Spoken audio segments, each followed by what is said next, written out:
Tell me y'all just saw Caitlin Clark destroy Cheryl Reeves on national TV. I know y'all saw free smoke, ayy, free smoke, ayy, free smoke, ayy, free smoke. Bruh, Caitlin Clark want all the smoke. Caitlin Clark want all the smoke, bruh. Bruh, she just annihilated Cheryl Reeve on national television. I didn't see that coming. Oh, if Poetic Payback had a face, it just showed up courtside at the WNBA All-Star game. What was supposed to be a feel-good showcase turned into primetime drama. Caitlin Clark was the executive producer, star, and director. While most people were analyzing draft picks and building rosters, Clark pulled off one of the most satisfying power moves we've seen in years. With boldness only she could deliver, she removed Cheryl Reeve from her coaching position and did it with flair, confidence, and zero hesitation. If you're hyped for this all-star showdown, sound off in the comments with Captain Caitlin. Let's go. When asked if there was any second guessing about not having Clark on the Olympic team, Cheryl Reeve bluntly responded, "From me, no." And as for coaching in front of a crowd cheering for the other side, she snapped, "I don't give two shits. Not even one. Not even one shit." That icy confidence didn't age well, because this wasn't just a coaching Was Clark making a statement? "I'm done with your games. Cheryl, I'm in control now." After enduring the Olympic snub, the backhanded social media digs, and a year of subtle jabs and shade from Reeve, Clark finally got her moment. And she used it to flip the entire script. She didn't just walk away, she took Reeve off the stage entirely. It was a first in WNBA All-Star history. To captains Clark and Nika Ogwumike weren't just drafting players. They were making executive moves. Caitlin Clark initiated what might be the league's first ever coach trade. And make no mistake, this wasn't some fun publicity stunt. This was calculated and personal. When Clark turned to Nfisa Collier on live TV and boldly said, "I don't know if this is technically allowed. I don't really care.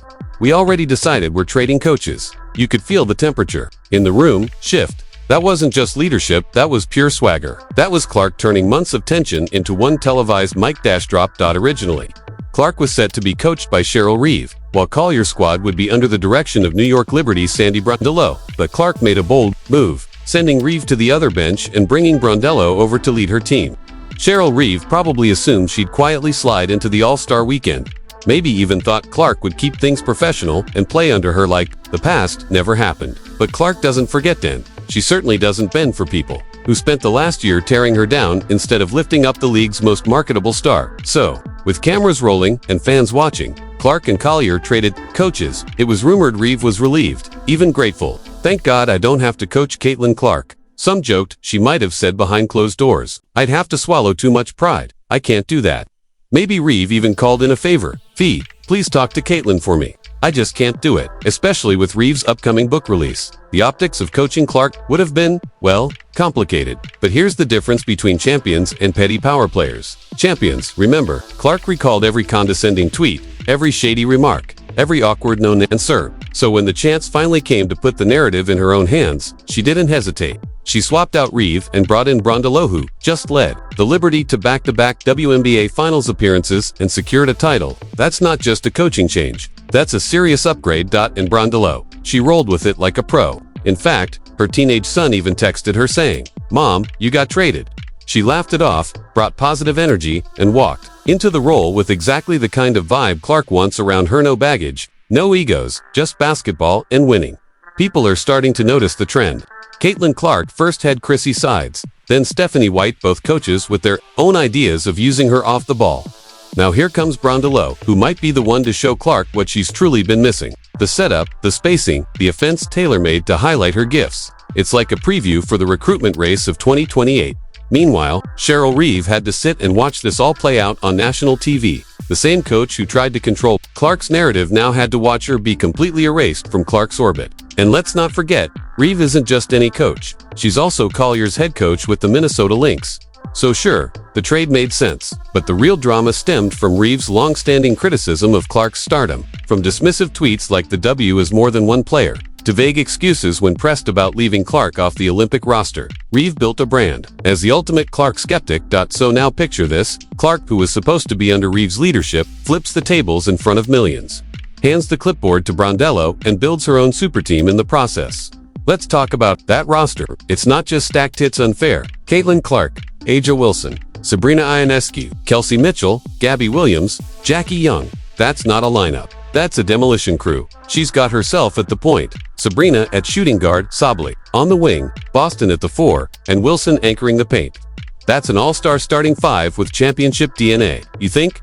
Clark didn't hear fans clamoring in the offseason for her to team up with Sablé. Here's everything, and her picks proved it. What makes this even more brilliant is how Clark didn't just chase names, she drafted for chemistry. She's selected teammates who understand each other's rhythm, who've already played together, who know how to win.